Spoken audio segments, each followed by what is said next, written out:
Serious drug dealers of Reddit, have you ever called CPS on a client? If so, what's the story?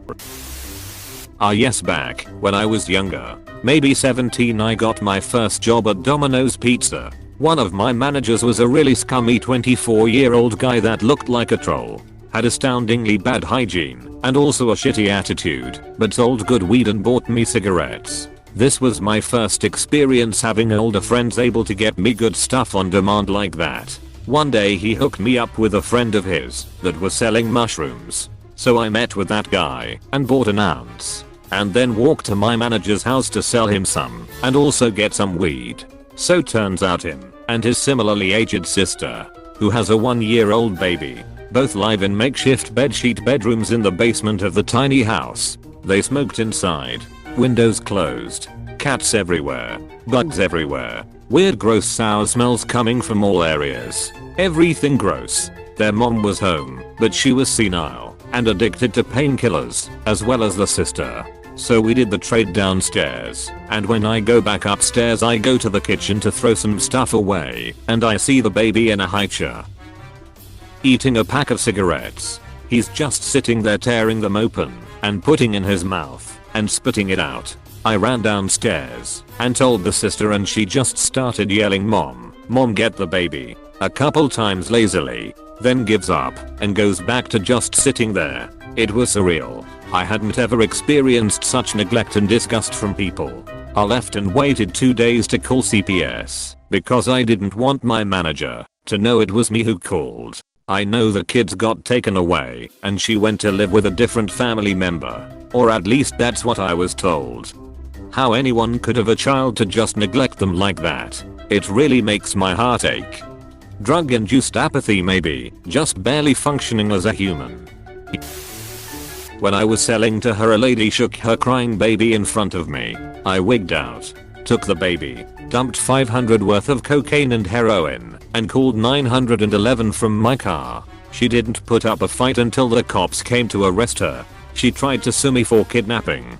Definitely not the best strategy for me. I was 18 and addicted pretty bad, but when the baby saw a doctor under state care, he was covered in bruises, a couple of burns, and had 2 broken ribs already. I'm convinced she would have killed him. He's 10 now and happy and thriving. The whole experience and legal battle when she tried to have me charged with kidnapping is how I got sober. I think you and that baby both saved each other. That's a good way to put it. He was already on heroin and cocaine. When you're that far down the tunnel, you need a dramatic example to shake you out of apathy. I used to deal way back when I was a hot mess in an extremely abusive relationship. I called CPS on not only one person, but 6. The one that sticks with me most though, not only because of the severity, but because I called twice, was this couple who used to pick up from me at a laundromat, and we ended up seeing each other often enough I felt okay to go to their place. I was so fucking floored when I stepped through that door.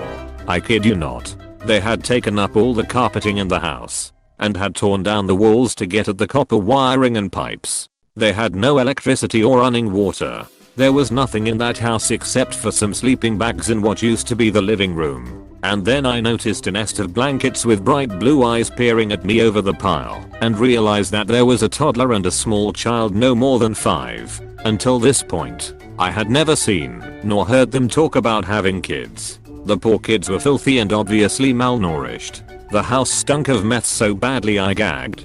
I couldn't believe it. I guess the look of shock was super apparent on my face because the dad said they were squatting and introduced me to their kids. I made some small talk and then left. The phone was ringing for CPS. Before I closed my car door, I gave them the address and let them know the conditions of the home, and they were squatting with 2 small children. Gave the names of the parents as I knew them and the names of the kids. They ended up going to jail for the squatting and the kids went to live with a relative. They ended up contacting me back to sell to them after they were bailed out of jail, and I never responded. However, the guy I was with at the time ended up selling to them, and they were living in a field in a tent with the kids. I got into a huge fight with my boyfriend over it and was so disgusted he still sold to them. I ended up calling CPS on them again. From what I heard from other people that knew them, The kids were taken permanently after that, and about a year later the mom ended up going to prison for attempted murder and the dad went to prison for check fraud some weeks after that. I'd say you did the right thing for turning them in, but it's a shame the state doesn't help them for their addiction, but rather jails them for their crimes. Throwing them in jail might get them sober for a while, but it won't cure the addiction, which is the root problem. Not to get political here, but if you're American, support your local drug courts. They're almost exclusively volunteer and even conservative lawyers and judges I know support the initiatives, but people need to agitate for them when they aren't already in place.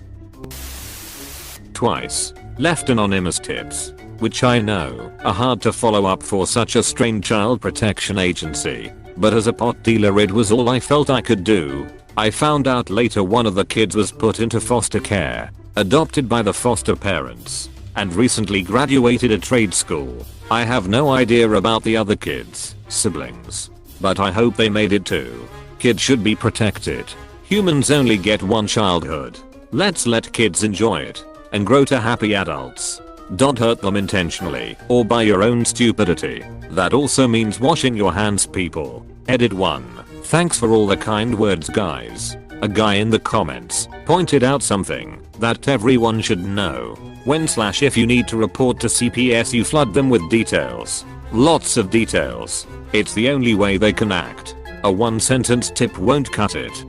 Just a sap. If you're going to leave an anonymous tip, we can find people by address and phone numbers most of the time, but we need some details to match up the correct house and family. A lot of times multiple families are living in one house together, so not all the people are there at once. We can't go out on drug use alone. You have to give details about how it's affecting the kids. Dirty home, no food, eating cigarettes, pimping out 4-year-old for money, that kind of shit. Most of the time states have very specific guidelines on what child protection is allowed to assign a social worker for.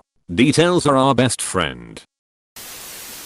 Real short and simple. Yes, a friend of my girlfriend introduced us to her neighbors who were like 50 to 60-year-old hippies that looked like a bad acid trip but bought weed regularly for full price. Couple months down the road they start being more friendly with my girlfriend and I, and start talking more when we'd go drop off the shit. The topic began with her telling us how she has custody of her daughter's oldest born because her daughter was sitting time at a women's prison.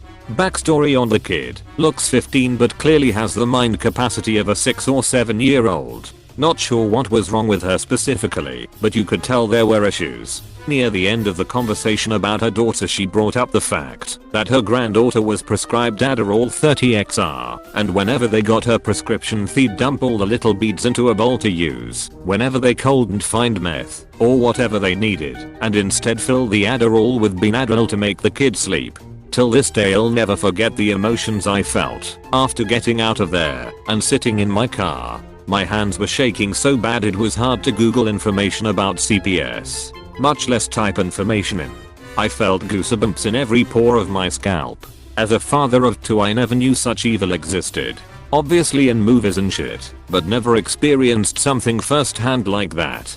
One of my friends used children's medicine to make her daughter sleep whenever she didn't want to deal with her. When the grandma took the baby in, there was a few months where she cried a lot. She was going through withdrawals because her mother had been giving her this pain medication for so long.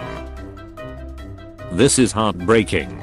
You didn't quite say, but I hope the grandma persevered through the crying until the child made it past the withdrawals. I don't know if there's any increased risk of that child being more likely to become addicted to other drugs in the future, but I hope not.